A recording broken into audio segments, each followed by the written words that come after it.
শিখাবে তারা কেন এসব করবে, তাই না? তাহলে মানুষের ভক্তি জায়গাটা কমে যাবে। একজন আলেম যখন ধর্ষক হয়ে যায় তখন তার উপর, যেমন জামাত ইসলামের একজন আপনার হলো সে মসজিদের ইমাম পরিচয়, আবার হলো সে জামাত করে, এই যে মেহেন্দিগঞ্জ বরিশাল, তাই না? প্রবাসীর ঘরে তাকে পাওয়া গেল। তাহলে এইটার ফলে কি হয় যে এইরকম আরও অনেকের প্রতি সন্দেহ তৈরি হয়, তাই না? তখন মানুষ মনে করবে ও তাহলে জামাতের টার্গেট মনে হয় প্রবাসীদের বইয়ের প্রতি।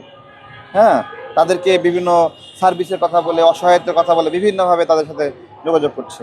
আর যেহেতু জামাত মানে অনেকে পাক পবিত্র মনে করে, সেহেতু ওই কমফোর্টেবলি একটা বখাটের সাথে একটা নারীর মিশা অনেক কঠিন, বাট দেখতে গোলগাল, তারপরে ধার্মিক দেখলে তাদের সাথে মিশা একটু সহজ হয় বিষয়। সেই জায়গা থেকে তারা সেই সুযোগটা নিচ্ছে। ঠিক আছে, এগুলো বিষয়ে বোঝা যায় না, এটা একটা সামাজিক সংকট। এটা অনেক পুরনো পুরনো সময়ে মানুষের যৌনতা, যৌন আকাঙ্ক্ষা, তারপরে আপনার হলো বিবাহ বহির্ভূতি, এই সমস্যাগুলো চলে যাচ্ছে। আমরা দুটো গালি দিলে, বকা দিলেই এটা সঙ্গে সঙ্গে সমাধান হবে, বিষয়টা এরকম না। কিন্তু এটার ধর্ষণের বিচার হয় না কেন জানেন? এটার কঠিন শাস্তির কারণে বিচার হতে চায় না। কঠিন শাস্তি মানে একজন ধর্ষক যখন মনে করে ধর্ষণ করে ফেলেছে, তার এখন ফাঁসি হবে, তখন সেই ধর্ষণের আলামত নষ্ট করতে গিয়ে দোষীটাকে মেরে ফেলে। তো এইরকম ধর্ষণের বিষয়ে জাজমেন্টটা এমন একটা জায়গায় হতে চায় যেন বিচার থেকে কেউ পালাতে না চায়।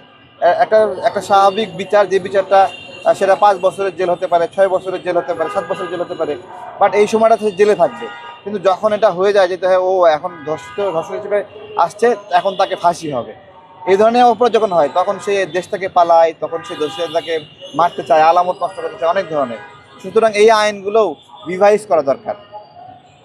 এগুলো রিক্রুটমেন্ট সিস্টেম সরকারের হাতে থাকা দরকার। যথাযথ যোগ্যতা, দক্ষতাকে বিচার বিশ্লেষণ করে তাদেরকে এখানে নিয়োগ দেওয়া দরকার। এবং এর রুলস রেগুলেশন, তারপরে কতক্ষণ সেই মাদ্রাসায় শিক্ষার্থীরা থাকতে পারবে, একটা তো নিয়মকানুন দরকার।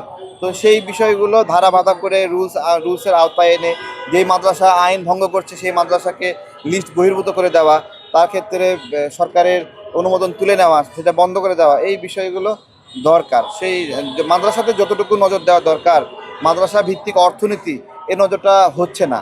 মাদ্রাসাগুলো অর্থ সংকটে পড়ে পরে বাচ্চাদেরকে আপনার হলো বিভিন্ন জায়গায় কালেকশনে পাঠায়।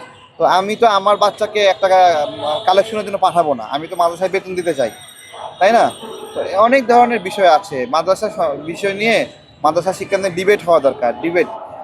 হ্যাঁ, এটা একটা নিরাপদ ব্যবস্থাপনার দিকে যাওয়া দরকার, যেখানে বিজ্ঞান, প্রযুক্তি, ধর্মের পাশাপাশি বাংলা শিক্ষা, ইংরেজি শিক্ষা, এই বিষয়গুলো সংযুক্ত হলে তখন দেখা যাবে এখান থেকে যারা পড়াশোনা শেষ করছে তাদের একটা গতি হবে। এখন এমন একটা হয়, হুজুররা পাস করে মুয়াজ্জিম হওয়া ছাড়া, ইমাম হওয়া ছাড়া কোনো আর উপায় থাকে না। এই ব্যবস্থাপনা তো পুরা ইমাম সোসাইটি সাফার করতেছে। তারাও সাধারণ মানুষের মতো কাজ করতে পারবে, তারাও ইংরেজি বলতে পারবে, তারাও ম্যানেজমেন্ট শিখবে, তারাও পুলিশ হতে পারবে, তারাও আর্মি হতে পারবে।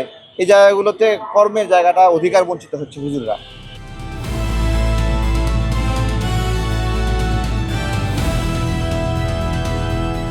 দিনাজপুর টিভি, মানুষের জীবনের কথা বলে।